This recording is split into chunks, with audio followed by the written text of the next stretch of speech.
పునరుద్ధానము అంటే తిరిగి లేచుట. కొన్నిసార్లు అనుమానం కలుగుతుంది, తిరిగి లేచుట అంటే అసలు లేచుటే కదా, తిరిగి లేచుట ఎందుకు అని ఉదయకాలంలో ఒక వర్తమానంలో నేను విన్నా. ఉత్థానమే అనాలా, పునరుద్ధానం అనకూడదని.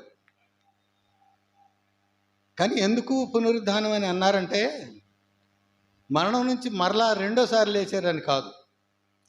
లేచి తిరుగుతున్నటువంటి మనిషి చనిపోయాడంటే ఇక ఎన్నటికీ లేవడు, తిరగడు, నడవడు.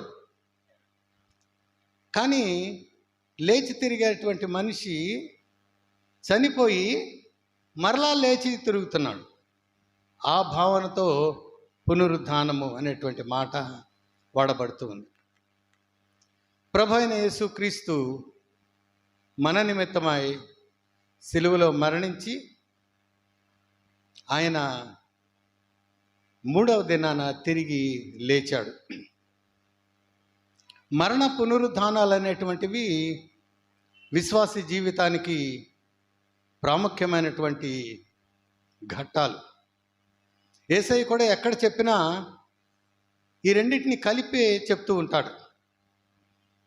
ఉదాహరణకి మీరు చూడాలంటే మార్కు సువార్త 8:31 ఎవరైనా చూడండి, త్వరగా తీయగలను. నాకు కొంత సైట్ ప్రాబ్లం ఉంది, అందుకని నేను తీసిన 31 మార్కు సువార్త 8వ అధ్యాయం 31వ వచనం. మరియు మనుష్య కుమారుడు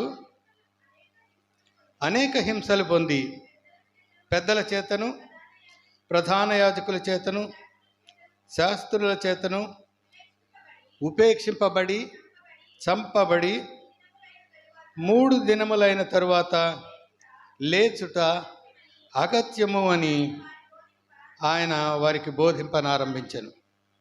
సో ఆయన చంపబడతాడు, 3 దినాలైన తర్వాత లేచుట అగత్యము. That can never be prevented. It is unstoppable. తప్పకుండా ఆయన 3వ దినాన లేస్తాడు. ఇప్పుడు 9వ అధ్యాయం 31వ వచనం కూడా చూడండి. 8:31 కాబట్టి 9:31 అంటే ఏలయనగా ఆయన తన శిష్యులకు బోధించుచు, మనుష్య కుమారుడు మనుష్యుల చేతికి అప్పగింపబడుచు వారు ఆయనను చంపెదరు, చంపబడిన 3 దినములకు ఆయన లేచును అని ఆయన వారితో చెప్పాను. తర్వాత 10వ అధ్యాయం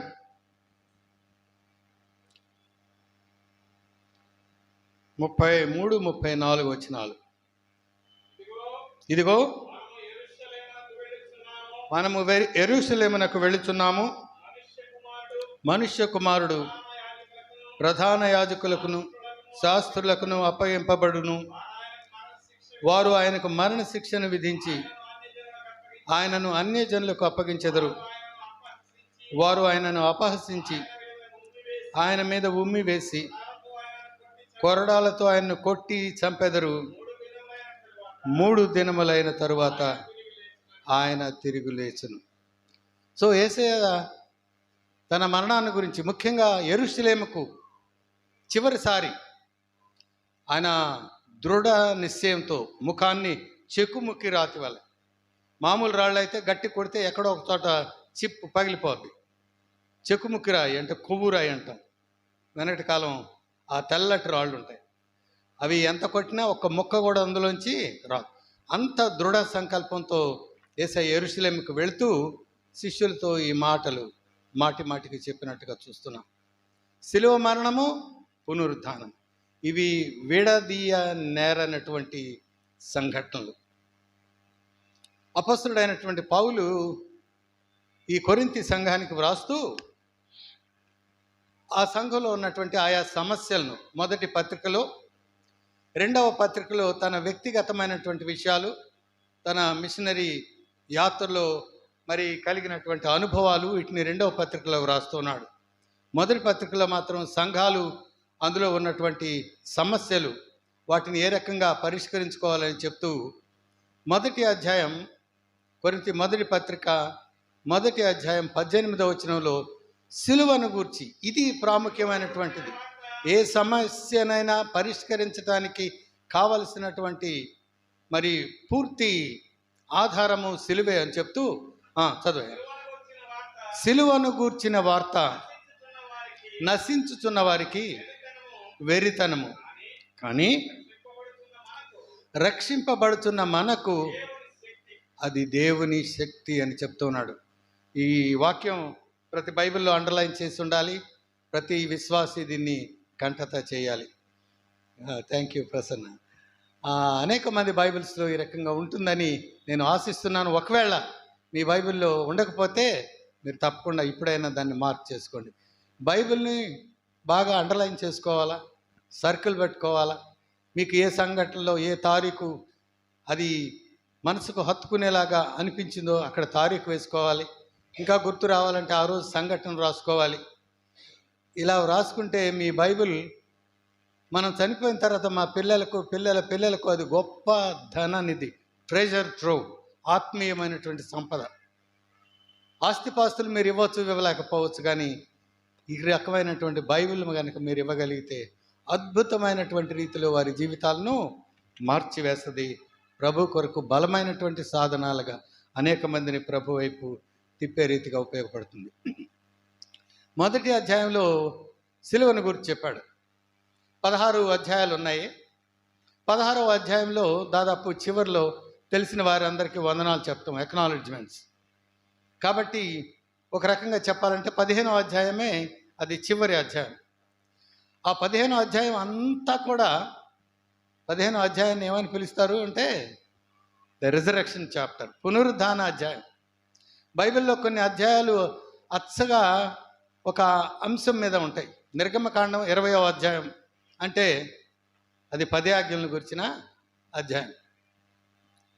హెబ్రీ పత్రిక 11వ అధ్యాయం అంటే అది విశ్వాసాన్ని గురించిన అధ్యాయం. లేకపోతే క్రొత్త జన్మ, నూతనముగా జన్మించుట అనేటువంటిది అంటే యోహాను సువార్త 3వ అధ్యాయం. ఇట్లా కొన్ని ప్రత్యేకమైనటువంటి అధ్యాయాలు.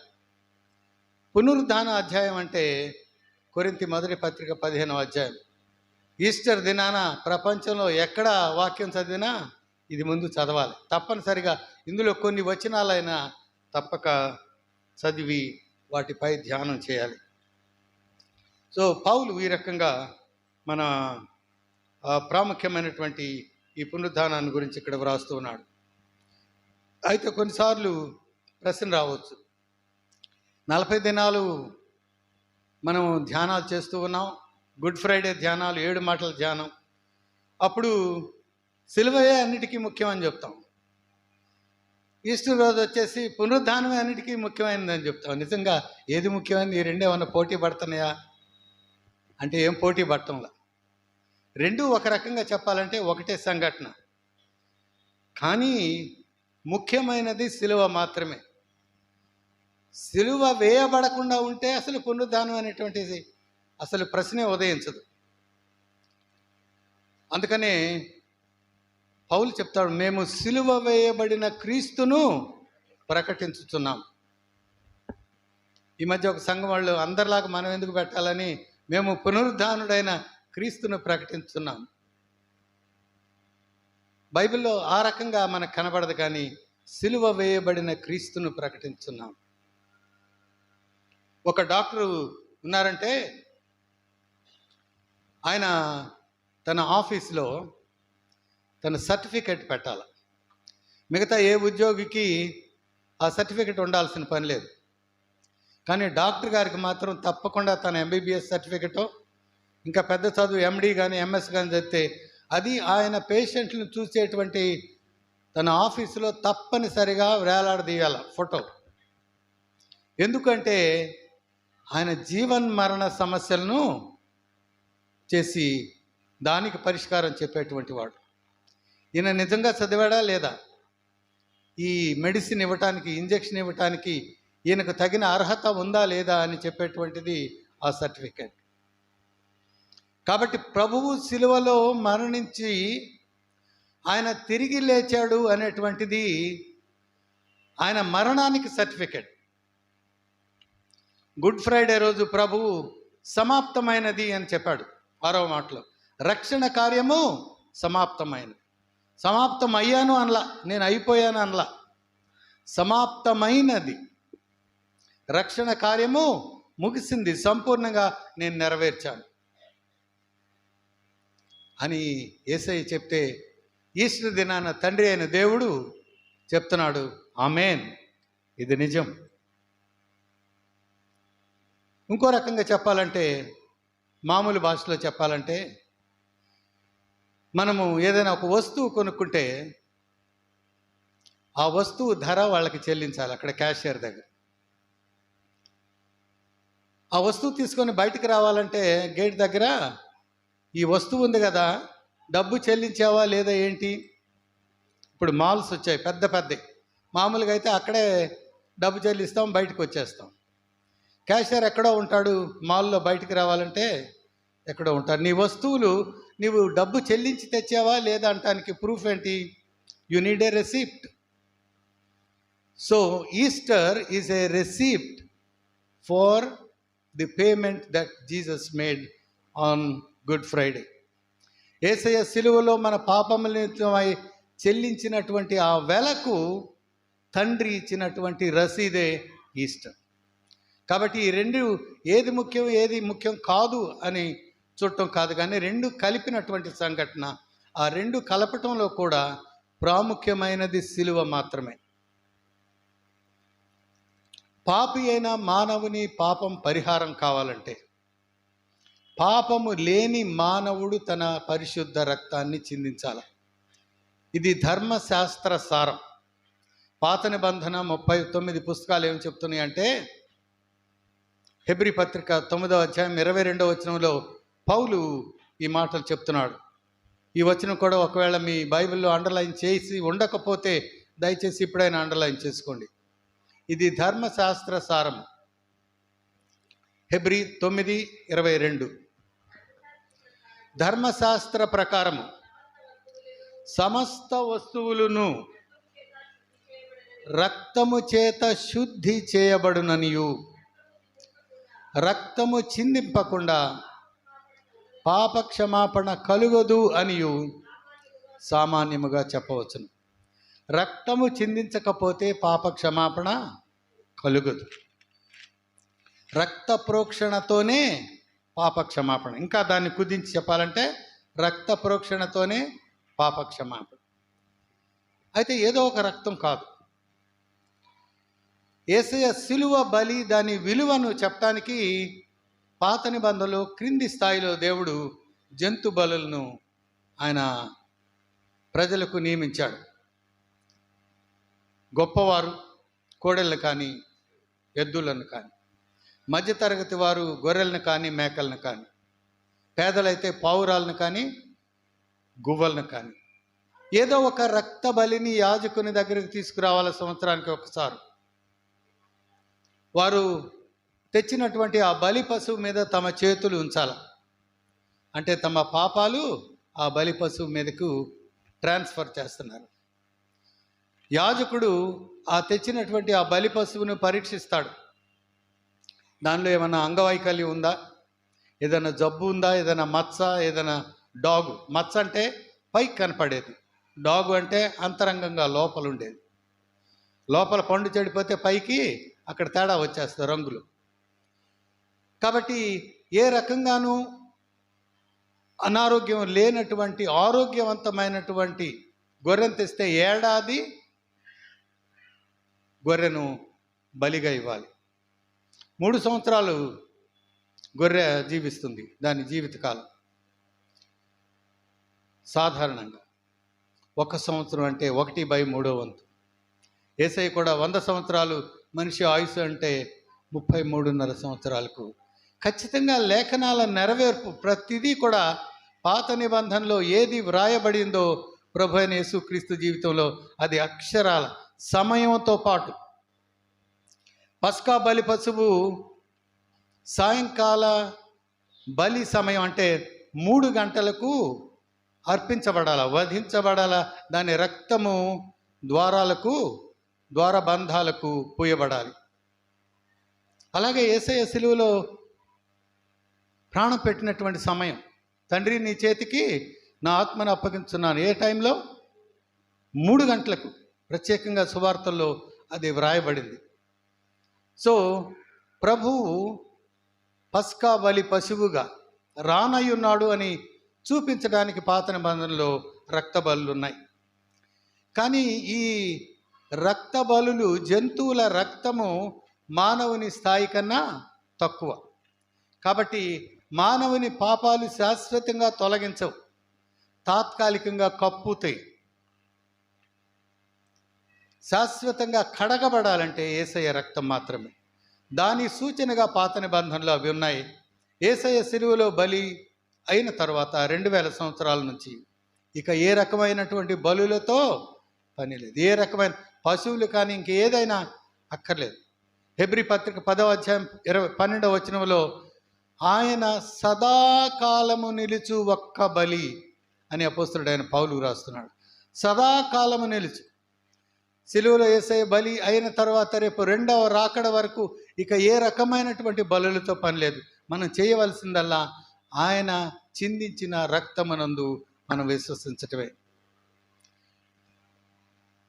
ఇంకో రకంగా చెప్పాలంటే, అవును, జంతు బలులు ఎందుకు సరిపోవు?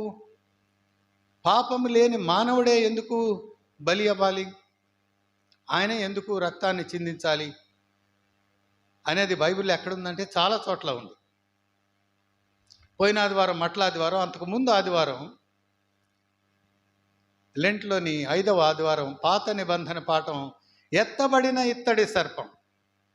సంఖ్యాకాండం 21వ అధ్యాయం 4 నుండి 9 వరకు ఉన్నటువంటి వాక్య భాగం. అక్కడ ఇశ్రాయేలు జనాంగం ఎర్ర సముద్ర మార్గాన వస్తూ ఉన్నారు. దేవుడిచ్చినటువంటి ఆహారం ఉచితంగా వస్తుంది కాబట్టి వారికి దానికి విలువ తెలియలేదు. మోషే దగ్గరికి వెళ్ళి సణుగుతూ ఉన్నారు. ఇక్కడ అన్నం లేదు, నీళ్లు లేవు, ఈ ఉన్నదేదో అన్నం లేదు, నీళ్ళు లేదంటేనే మళ్ళీ ఈ ఆహారము రుచి లేదు, పచి లేదు, చవి సారం లేని ఈ అన్నం మాకు అసహ్యం. దేవుడు కోపం వచ్చింది. నా సేవకుడిని కాదు, నన్ను కూడా వీళ్ళు సణుక్కుంటున్నారు. సణుగుడు అంటే వ్యతిరేకత. ఏమి చేయలేకపోతే సణుగుతారు కదా. భార్య భర్తను ఎదిరించలేదు అనుకోండి, అప్పుడు ఏం చేస్తుంది? సన్నగా సణుక్కుంటుంది. తిరుగుబాటు చేయలేదు కాబట్టి సణుక్కుంటుంది. సణుగుడు అనేటువంటిది ఒక రకమైన వ్యతిరేకత. లేకపోతే మగవారైతే మన ఆఫీసర్ కఠినుడు అనుకోండి, మనకి అనవసరమైన పని సాయంకాలం 5ంటికి వెళ్ళాలంటే అప్పుడు కొత్తగా పని అప్పగించి 2 గంటల పని చేయమన్నాడు అనుకోండి, ఆయన ఏమన్నా అంటే ఉద్యోగం పోద్దాము. కాబట్టి అప్పుడు ఏం చేస్తాం? సణుక్కుంటాం. కానీ మన దేవుడు ఆ రకంగా అనవసరమైన ఎక్స్ట్రా వర్క్ చెప్పేటువంటి వాడు కాదు. మన మేలు కోరి ఆయన మనకు కొన్ని ఆజ్ఞలు ఇచ్చాడు, మనకు అవసరమైన ఆహారం ఇచ్చాడు. ప్రొద్దాకి ఈ మన్నానా అంటే సాయంకాలం మళ్ళీ స్పెషల్గా నాన్ వెజిటేరియన్. ఏంటవి? పూరేళ్ళు వచ్చినాయి. నీళ్లు లేవు అంటే బండను చీల్చి ఆ నీళ్లు కాలువల్లాగా వారు వెళ్ళేటువంటి మార్గంలో ప్రవహించిందట. అన్నీ ఇచ్చినా కూడా వెళ్ళి సనుగుతున్నారు. ఇక అప్పుడు దేవుని కోపం వచ్చి ఏం చేశాడు? తాపకరమైనటువంటి సర్పాలు అంటే మంట. తాపం అంటే వేడి, మంట. జనంలోకి విస్తారంగా వచ్చేసిన ఈ పాములు కరిస్తే చచ్చిపోతున్నారు. ఈ చచ్చిపోయేటువంటి లోపు ఒళ్ళంతా మంటలు. అది ఎట్లా అంటే నిప్పుల్లో పడేసినట్టు, మంటల్లో పడేసినట్టు. బాధ తాళలేక వారు మోషే దగ్గరికి వచ్చి, ఇంటి దగ్గరికి వెళ్ళి తర్వాత చదవండి, ఇది కూడా చాలా శ్రేష్టమైనటువంటి వాక్య భాగం. సంఖ్యాకాండం 24:4 నుంచి 9 వరకు ఉన్న వాక్య భాగం క్లుప్తంగా నేను చెప్తున్నాను. అప్పుడు అయ్యా, మేము పాపము చేస్తేమి. రక్షింపబడాలంటే మొట్టమొదటిది we need to accept that we are sinners. దేవుని వేడుకో. డైరెక్ట్గా ఆ రోజుల్లో ప్రార్థన చేసేటువంటి పద్ధతి లేదు కాబట్టి మోషే ద్వారా ప్రార్థించమని వాళ్ళు కోరినప్పుడు దేవుడు ఏం చెప్పాడంటే దానికి విరుగుడు చెప్పాడు. పాములు తీసేలా ఆయన చెప్తే పాములు వెళ్ళిపోయి ఉండేవి, కానీ పాములు తీసివేయాల. నీవు తాపకరమైనటువంటి సర్పపు ప్రతిమను చేయించి దానిని ఇత్తడితో చేయించి దానిని స్తంభము మీద నిలుపు. పాత నిబంధనలోని సిలువ ఎంత చక్కగా కనపడుతుందో చూడండి. విషమున్న పాము, పాపం ఉన్నటువంటి మనిషి, ఈ పాపం పోవాలంటే విషము లేని పాము, ఇత్తడితో పాము చేస్తాం. ఇత్తడి పాములు కరుచుద్దా? అందులో విషం ఉంటుందా? ఉండదు. ఇది పామే, ఇది పామే. ఈ పాములో విషం ఉంది, ఈ పాములో విషం లేదు. ఈ మనిషిలో పాపం ఉంది, మనిషిగా వచ్చిన యేసయ్యలో పాపం లేదు.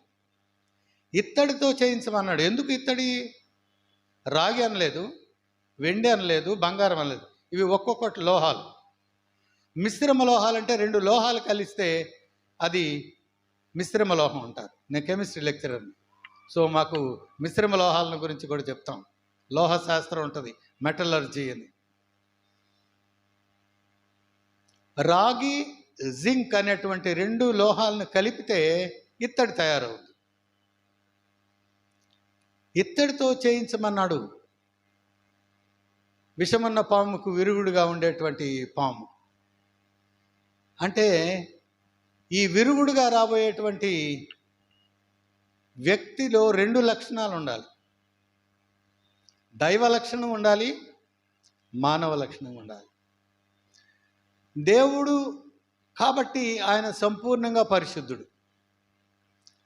దేవుడు మాత్రమైతే ఆయన వచ్చి చనిపోలేడు. చనిపోతే ఆయన దేవుడు కాడు.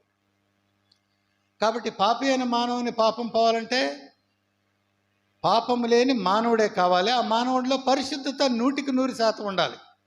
తలంపు, మాట, క్రియ వలన కూడా ఎక్కడా పాపం ఉండకూడదు. పాపం లేని మానవులు ఎవరైనా ఉన్నారంటే రోమాపత్రిక 3:23, ఇది కూడా ఎప్పుడు అండర్లైన్ చేసుకోవాలి. ఇవి బేసిక్ స్క్రిప్చర్ వర్సెస్. రోమా 3:23,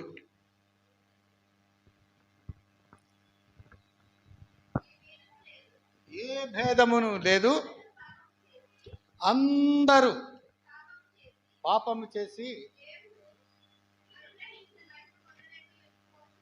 అందరం పాపం చేస్తున్నాం. క్రియలో చేయకపోతే తలంపులో చేస్తున్నాం, తలంపులో కాకపోతే మాటలో చేస్తున్నాం. దీనికి ఏమి ఎక్సెప్షన్ లేదు. ఇది నేను చెప్పిందో ఇంకో పాస్టర్ గారు చెప్పిన మాట కాదు, దేవుడు చెప్పిన మాట. కాబట్టి తిరుగులేదు. ఏ భేదము లేదు, అందరూ పాపం చేసి దేవుడు అనుగ్రహించు మహిమను పొందలేకపోతూ ఉన్నాం. అదే పేజీలో 3:11 చూడండి. రోమా 3:11, నీతిమంతుడు లేడు, ఒక్కడును లేడు. ఇంకా ముందుకు పోతే గ్రహించువాడు ఎవరును లేరు, దేవుని వెదకువాడు లే, అందరూ త్రోవ తప్పి ఏకముగా పలికి మాలి వారు కట్టగట్టుకొని మానవ జాతి మొత్తం పాపులమే, అనీతిమంతులమే అని దేవుని వాక్యం స్పష్టంగా చెప్తుంది. కాబట్టి మానవ జాతి పాపం ఎలా పోతుంది? ఒక్క మానవుడు కూడా నీతిమంతుడు లేడు, ఒక్క మానవుడు కూడా పాపం లేనివాడు లేడు. దేవుడు మానవుని ప్రేమించాలంటే, తన దగ్గర తీసుకోవాలంటే పాపం ఉండగా తీసుకోవటానికి లేదు. ఈ పాపం పరిహారం అవ్వాలి. పరిహారం అవ్వాలంటే రక్తము ద్వారా. ఎందుకు రక్తము? ఒక మనిషి ఇవ్వగలిగినది, అర్పించగలిగినది అతని ప్రాణం మాత్రమే. ప్రాణం ఎక్కడుంది? కంట్లో ఉందా, చేతిలో ఉందా, కాళ్ళలో ఉందా? రక్తంలో ఉంది. లేవియ కాండం 17వ అధ్యాయం 11వ వచనం. ఇది కూడా అండర్లైన్ చేసుకోండి. లేవియ కాండం 17వ అధ్యాయం 11వ వచనం. మొదటి నుంచి 3వ పుస్తకం.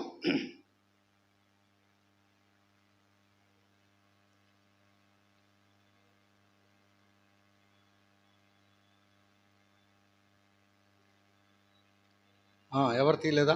రక్తము దేహమునకు ప్రాణం. లేవియ కాండం 17వ అధ్యాయం 11వ వచనం.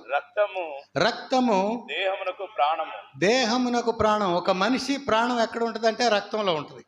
శరీరంలో ఏ అవయవం అన్నా పనిచేయటం లేదంటే అక్కడికి రక్తం వెళ్ళటం లేదని అర్థం. రక్తము దేహమునకు ప్రాణము, మీ నిమిత్తము ప్రాయశ్చిత్తము చేయునట్లు బలిపీఠము మీద పోయిటకై దానిని మీకు ఇచ్చి తిని. ఇక్కడ ఈ రెండో భాగం ఇది కేవలం యేసయ్యను గూర్చి మాత్రం చెప్పినటువంటిది. పాత నిబంధనలో కప్పటానికి వాడినటువంటి బలి పశువులు, మీ నిమిత్తము బలిపీఠము మీద పోయి, పాత నిబంధనలో బలిపీఠము, క్రొత్త నిబంధనలో సిలువ అనేటువంటి బలిపీఠం మీద యేసయ్య ద్వారా పోయబడేటువంటి రక్తము మీ నిమిత్తము మీ పాపాలని ప్రాయశ్చిత్తం చేస్తుంది. పాత నిబంధన బలులు పాపాలను కప్పివేస్తాయి. యేసయ్య శిలువ రక్తం పాపాన్ని శాశ్వతంగా కడిగివేస్తుంది. అందుకని బైబిల్ మొత్తాన్ని మరిగించి ఒక వాక్యంగా మారిస్తే అది యోహాను 3:16 అవుతుంది అని చెప్తాడు. దేవుడు లోకమును ఎంతో ప్రేమించెను, కాగా ఆయన తన అద్వితీయ కుమారునిగా పుట్టిన వాని యందు విశ్వాసముంచు ప్రతివాడు నశింపక నిత్యజీవం పొందినట్లు ఆయనను అనుగ్రహించను. అయితే దీనికి ఆధారం ఏంటంటే 3:14-15 ఉంది. అది చూడండి. యోహాను సువార్త 3వ అధ్యాయం 14-15 వచనాలు. అరణ్యములో మోషే సర్పమును ఎలాగు ఎత్తెనో అలాగే విశ్వసించు ప్రతివాడును నశింపక ఆయన ద్వారా నిత్య జీవము పొందినట్లు మనుష్య కుమారుడు సిలువపై ఎత్తబడవలను. సంఖ్యాకాండం 21వ అధ్యాయంలో 4-9 వచనాల వరకు ఉన్న వాక్య భాగం ఇక్కడ చెప్తున్నాడు. నీవు తాపకరమైనటువంటి సర్పము వంటి ప్రతిమను చేయించి ఇత్తడితో చేయించి స్తంభం మీద పెట్టు. స్తంభం మీద అది ఇత్తడి పాము ఉంటుందా? ఉండాలంటే ఏం చేయాలా? మేకుతో కొట్టాలి. అప్పుడు పాము కరిచినటువంటి ఎవరైనా దాని వైపు చూస్తే వారు నిదానించి చూచినందున వారు బ్రతుకుతారు. సిలువలో ఉన్నటువంటి యేసయ్య నా పాపాలకు పరిష్కారం అని ఎవరు నమ్మి ప్రభునందు విశ్వసిస్తారో వారు భౌతిక మరణం కాదు, ఇది తప్పదు, కానీ శాశ్వత మరణం, నిత్య మరణాన్ని వారు తప్పించుకుంటారు. ఇది ఈస్టర్ పండుగ రోజు. మన కొరకు చనిపోయినటువంటి యేసు ప్రభు ఒక మామూలు బోధకుడు, ఒక మామూలు మంచి మనిషేనేమో. ఆయన దేవుడు అనేటువంటి దానికి ఏంటి ప్రూఫ్ అంటే పునరుద్ధానం ప్రూఫ్. చనిపోయినటువంటి మానవులు ఎవరూ కూడా తిరిగి లేవలేదు. బైబిల్లో 2-3 లేచిన సందర్భాలు కనపడతాయి. లాజరు కానీ సారెపతు విధవరాలి కుమారుడు కానీ. వాళ్ళు తాత్కాలికంగా, అది రిజరక్షన్ కాదు, పునరుద్ధానం కాదు, తాత్కాలికంగా వాళ్ళు లేచారు, తిరిగి మరణించారు. వాళ్ళు మృతులలో ప్రథమ ఫలము ప్రభు అయిన యేసుక్రీస్తు. కొరింథీ మొదటి పత్రికలో 15:20 ఆ మాట చెప్పబడింది. ఆయన ప్రథమ ఫలం అంటే తర్వాత మనందరం కూడా మన వరుసల్లో లేస్తాం. ఇది పునరుద్ధానం యొక్క ప్రాముఖ్యత. యేసయ్య తిరిగి లేచుట వల్ల ఆయన దేవుడు అని నిరూపించబడింది. రోమపత్రిక 1వ అధ్యాయం 3వ వచనంలో, ఇంగ్లీష్ బైబిల్ అయితే వేరువేరుగా ఉన్నాయి అక్కడ వచనాలు. తెలుగు బైబిల్లో రోమపత్రిక 1వ అధ్యాయంలో దాదాపు పైనుంచి 8వ లైన్లో, యేసుక్రీస్తు శరీరమును బట్టి దావీదు సంతానముగాను మృతుల్లో నుండి పునరుద్ధానుడైనందున పరిశుద్ధమైన ఆత్మను బట్టి దేవుని కుమారుడుగాను ప్రభావముతో నిరూపించబడు. శక్తితో మరణించి తిరిగి లేచినటువంటి వారు యథావిధిగా. ఆ లేచింది కూడా ఈసారి శారీరకమైనటువంటి రీతిలో కాదు. తలుపులు వేస్తుంటే అందులో కూడా ఆయన వెళ్ళగలడు. మహిమ శరీరంతో, ప్రభావంతో లేచుటను బట్టి మన కొరకు మరణించింది దేవుని కుమారుడైన యేసుక్రీస్తు. లేకపోతే దేవుడే మానవుడు, దేవుని కుమారుడు అనేటువంటి దానిలో దేవుడు అనేటువంటి భావన కూడా ఉంది. దేవుడు మన నిమిత్తమై మరణించి తిరిగి లేచాడు అని పునరుద్ధానం చెప్తుంది. కానీ ఇంకేమైనా సందేహాలు ఉంటే ఈస్టర్ రోజు అవి ఏ రీతిగా మరి నిర్మూలన చేయబడ్డాయో యోహాను సువార్తలో ఇదిని మనం చూస్తాం. ప్రవచనం పాత నిబంధనలో ఉంది. 16వ అధ్యాయం 10వ వచనంలో, నీ పరిశుద్ధిని నీవు కుళ్ళు పట్టనివ్వవు. ఒక మనిషి చనిపోతే చనిపోయిన క్షణం, నెక్స్ట్ క్షణం నుంచే శరీరం కుళ్ళిపోతూ ఉంటుంది. గంట అయ్యేసరికి చెడు వాసన ప్రారంభం అవుద్ది. ఇంకొంచెం ఎక్కువసేపు ఉంటే ఇంకా కష్టం, సెంట్లు బుయ్యాలా, ఇంకేదన్నా చేయాలి. అందుకని ఎక్కువ ఉండటానికి. యూదులైతే ఏ రోజు చనిపోతే ఆ రోజే సమాధి చేయాలి. మనకిప్పుడు కొన్ని ఈ కోల్డ్ ఇవి వచ్చినాయి కాబట్టి కొన్ని రోజులు ఉంచగలుగుతున్నాం, కానీ కుళ్ళు పట్టిపోద్ది ఎంతటి గొప్ప వ్యక్తి అయినా సరే. కానీ యేసయ్యకు ఆయన 3 రోజులు ఆ మృతుల లోకంలోకి వెళ్ళినప్పటికీ కూడా ఆయన శరీరం కుళ్ళు పట్టదు. ఇది ప్రభువును గూర్చినటువంటి ప్రవచనం. 16వ సంకీర్తన మరి 10వ వచనంలో నీ పరిశుద్ధిని నీవు కుళ్ళు పట్టనివి. ఆ మాట నెరవేర్పు మనం మరి పత్రికల్లో చూస్తున్నాం.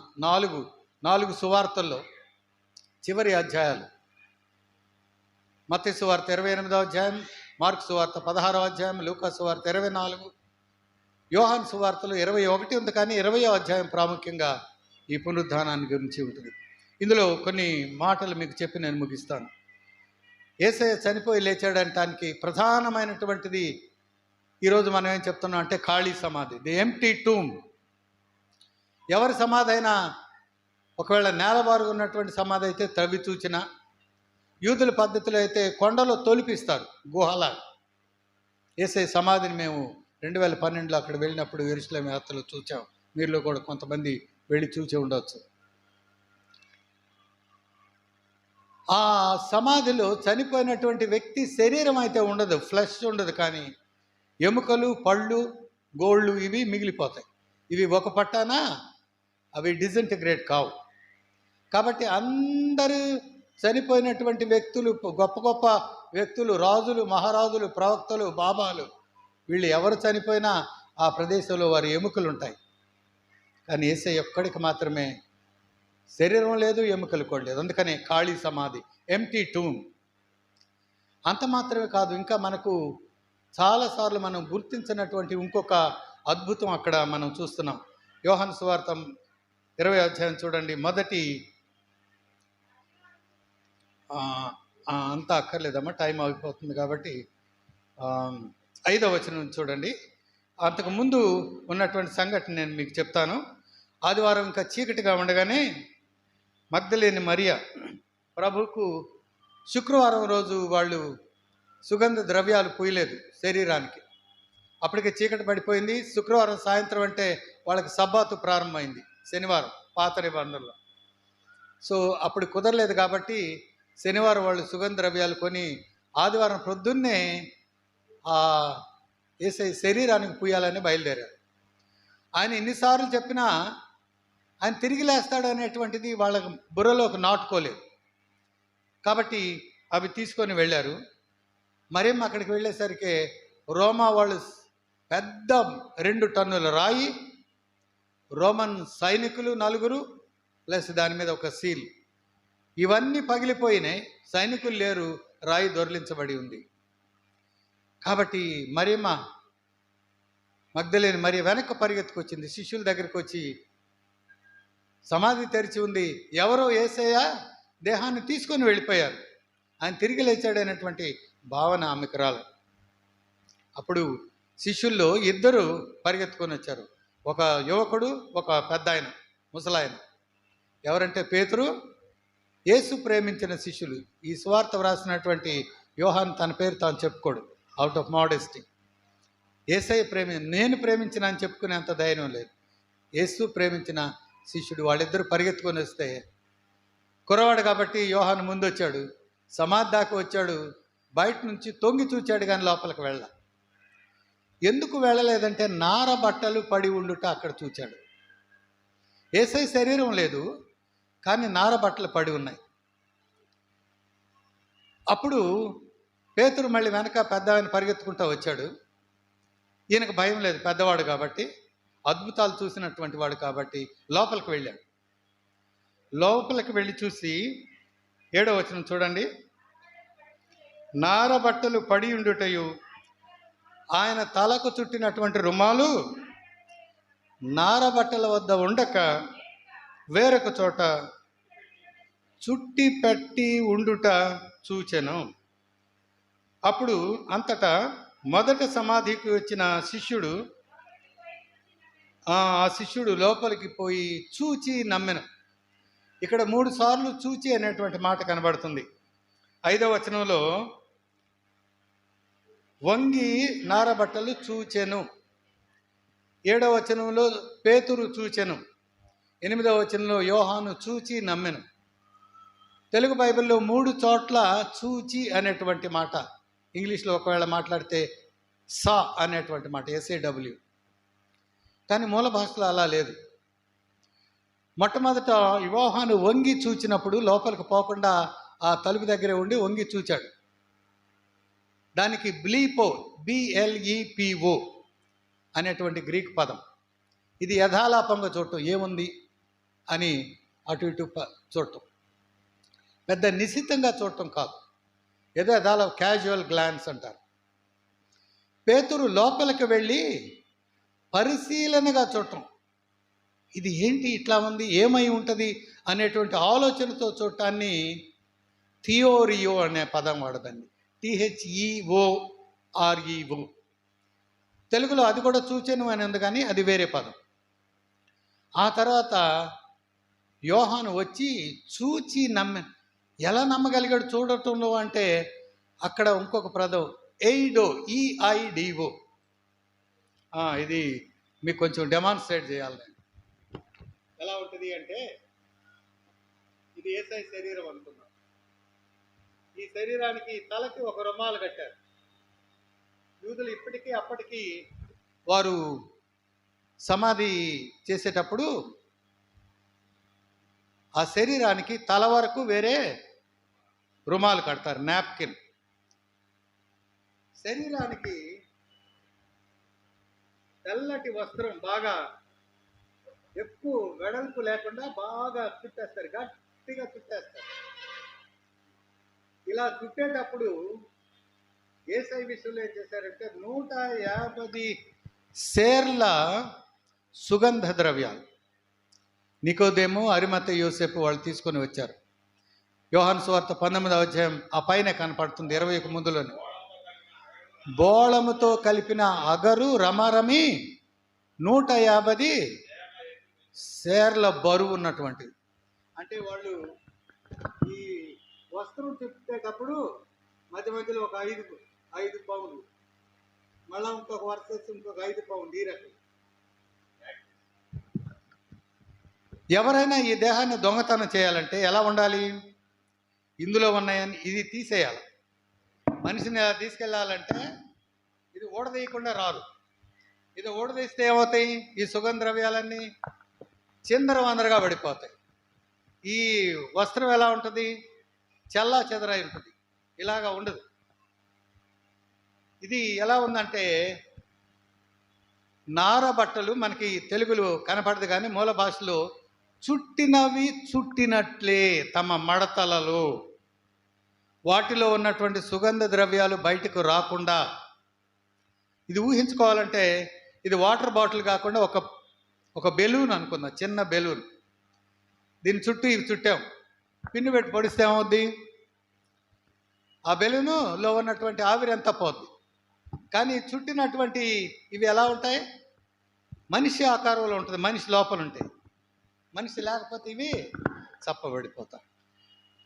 కాబట్టి పేతురు పరిశీలనగా చూచినప్పుడు పేతురుకు తెలిసింది. యోహాను లోపలికి వచ్చి చూశాడు, ఏంటి పేతురు ఎంతసేపు ఉన్నాడు అంటే ఆయన కూడా అర్థమైంది. శరీరానికి చుట్టినటువంటి బట్టలు చుట్టినవి చుట్టినట్టే ఉన్నాయి, లోపల సుగంధ ద్రవ్యాలు ఇవి ఏమి కదలలేదు చంద్రం. కాబట్టి ఆయన తిరిగి లేచారు. ఇది కనబడకుండానే ప్రభువు దాచి ఉంచిన మర్మం ఈస్టర్ సమయంలో. ఆ దినాల్లో కొంతమంది చూశారు. మరియమ్మ తర్వాత వచ్చింది, ఏడుస్తూ ఉంది, కన్నీళ్లు కారుతూ ఉన్నాయి. కాబట్టి ప్రభు అక్కడున్న ఆమెను ఆయన గుర్తుపట్టలేదని ప్రభువు తెలిసి మరియా అని పేరు పిలిచాడు. ఆ స్వరంలో ఉన్నటువంటి ఆత్మీయత, తను ప్రభు పలకరించేటువంటి తీరును బట్టి. మా నాన్న చాలా దూరం ఉన్నప్పుడు, నా చిన్నతనంలో కూడా ఇంట్లోకి రాకుండానే మధ్యలో అన్నారు అనుకోండి, ఆ దగ్గును బట్టే మా నాన్న వస్తున్నాడని నాకు తెలుస్తుంది. మన ప్రియులైనటువంటి వారి యొక్క శబ్దం, వాళ్ళ కాళ్ళ అలికిడిని బట్టి, కానీ వారు ఎవరితో మాట్లాడుతుంటే అది మన చెవిలో పడితే మనం గుర్తించగలం. మరియా అంటే వెంటనే గుర్తుపెట్టేసింది, రబ్బూని అంటే ప్రభు చెప్తున్నాడు, నా తండ్రియు మీ తండ్రియు, నా దేవుడును మీ దేవుడు. ఎందుకు తెలుసా? యేసయ్య మనకు అన్నే, కానీ ఆయన దేవుడు కూడా. ఆయనకు దేవుడు ఏ రీతి సాన్నిహిత సంబంధం ఉందో మనకు దేవుడికి ఆ సన్నిహిత సంబంధం ఉండదు. మనం మనుషులవే, ఆయన దేవుడు. కానీ యేసయ్య త్రిత్వంలోని ఒక వ్యక్తి కాబట్టి తాను ఆ దైవత్వంలో పాలు పంచుకున్నటువంటి వాడు. నా దేవుడును మీ దేవుడును, నా తండ్రియు మీ తండ్రి ఆయన వద్దకు ఎక్కిపోతున్నాడు. ఈ మాటలు అనుభవించినటువంటి మగ్దలేని మరియ, నేను ప్రభువును చూచి తిని ఆయన నాతో ఈ మాటలు చెప్పారు. ఈరోజు మన అందరం చెప్పగలగాలి, వాక్యంలో నేను ప్రభువును చూచాను, ఆయన నాతో మాట్లాడాడు, నా పాపాలు క్షమించాడు. ఈ 15 మనం చదివినటువంటి మొదటి వచనంలో క్రీస్తు లేపబడకపోతే మన విశ్వాసం వ్యర్థమే. మన ఇంకనూ మన పాపంలో ఉన్నాము. మనకన్నా ముందు చనిపోయినటువంటి మన తాత ముత్తాతలు వాళ్ళు కూడా నశించిపోయినట్టే. ఆయన లేపబడితేనే ఆయన దేవుడు మానవ పాపాల కోసం మరణించాడని తెలుస్తుంది. గతాన్ని గురించి, పితరుల గురించి, ఇప్పుడు జీవిస్తున్న మనాన్ని గురించి, ఇక ముందు మన భవిష్యత్తును గురించి, ఈ జీవిత కాలం మట్టుకే మనం ప్రభునందు విశ్వసిస్తే మనుషులందరికంటే దౌర్భాగ్యులు. ఎందుకంటే ఒక రీతిగా చూస్తే వాళ్ళు హాయిగా ఉంటున్నారు, విచ్చలవిడిగా జీవిస్తున్నారు, ఎట్లా పడితే అట్లా సంపాదిస్తున్నారు. వాళ్ళ అంతం ఎలా ఉన్నా క్రైస్తవ జీవితం అంటే ఎలా ఉంటుందంటే పరిమితులకు లోబడి ఉంటుంది. కాబట్టి ఇంత పరిమితులకు లోబడి మనం జీవించింది కూడా మనం ప్రభు సన్నిధికి చేరకపోతే, మన పాపాలు క్షమించబడకపోతే వారికన్నా మనం ఇంకా దౌర్భాగ్యులమే కదా అనేటువంటి ఆర్గ్యుమెంట్ పౌలు చెప్తున్నాడు. కానీ ఆ రకంగా కాదు. ప్రభువు లేచాడు, ఆయన దైవత్వాన్ని నిరూపించాడు. దాన్ని బట్టి మన గత జీవితం చేసినటువంటి పాపాలు అన్నీ క్షమించబడతాయి. ఈ లోకంలో మనం జీవిస్తూ ఉండగా ఆయన పరిశుద్ధాత్మని మనలో ఉంచుతాడు. కాబట్టి పాపము చేయకుండా చేస్తే సరి చేసుకునేలాగున దేవుడు మనను దీవిస్తాడు. ఒక దినాన ఆయన తిరిగి వచ్చి మనల్ని తీసుకుని వెళ్తాడు. తిరిగి వస్తాడని ఎక్కడ ఉంది? తల రుమాలు ఎలా ఉందంట?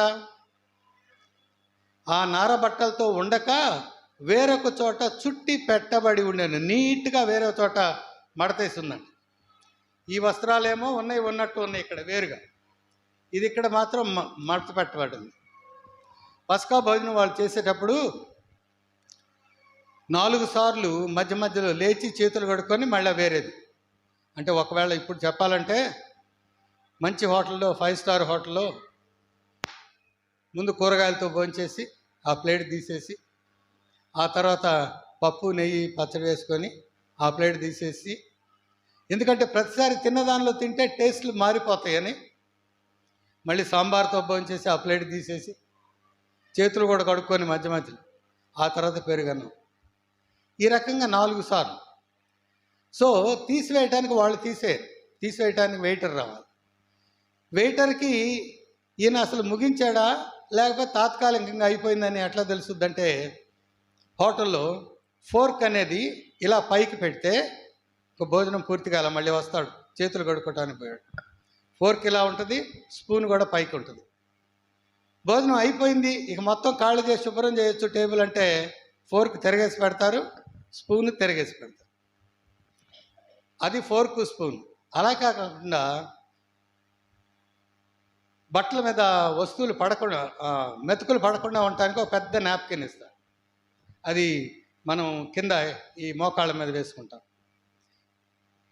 ఇది మడత పెట్టి నీట్గా మడత పెట్టుంటే చేతులు కడుక్కోవడానికి పోయాడు, మళ్ళీ వస్తాడు అనుకో. అలా నలిపి ఇలా క్రంపులు చేసి అలా పడేస్తే ఇక మళ్ళీ రాడు, తింటాం, పూర్తి అయిపోయింది. యేసయ్య తల రుమాలు ఎలా ఉందట? వేరొక చోట చక్కగా మడిచి పెట్టబడి ఉంది. అంటే దాని అర్థం ఏంటంటే ప్రభువు మరలా వస్తాడు, మనల్ని తీసుకుని వెళ్తాడు. అద్భుతమైనటువంటి రహస్యాలు ఇందులో దాగి ఉన్నాయి. నేను ప్రభువును చూచి తిని ఆయన నాతో మాట్లాడను మరియమ్మ చెప్తుంది, మగ్దలేని మరియ. ఈరోజు ఈ సందేశం విన్నటువంటి మనలో ప్రతి ఒక్కళ్ళు, నేను పునరుద్ధారుడైన ప్రభువును చూచాను, ఆయన నాతో మాట్లాడాను, నా పాపాలు క్షమించాడు. ప్రస్తుతం నేను జీవితకాలం జీవిస్తూ ఉండగా ఆయన ఆత్మను నాలో ఉంచుతాడు, నా పునరుద్ధాన శక్తిని నాకు ఇస్తాడు. ఇంకా నేను ఏదైనా పొరపాటు చేస్తే తిరిగి సరి చేసుకోవడానికి అవకాశం ఇస్తాడు. అంత మాత్రమే కాదు, ఆయన మరలా తిరిగి వచ్చి నన్ను తన దగ్గరకు తీసుకుని వెళ్తాడు.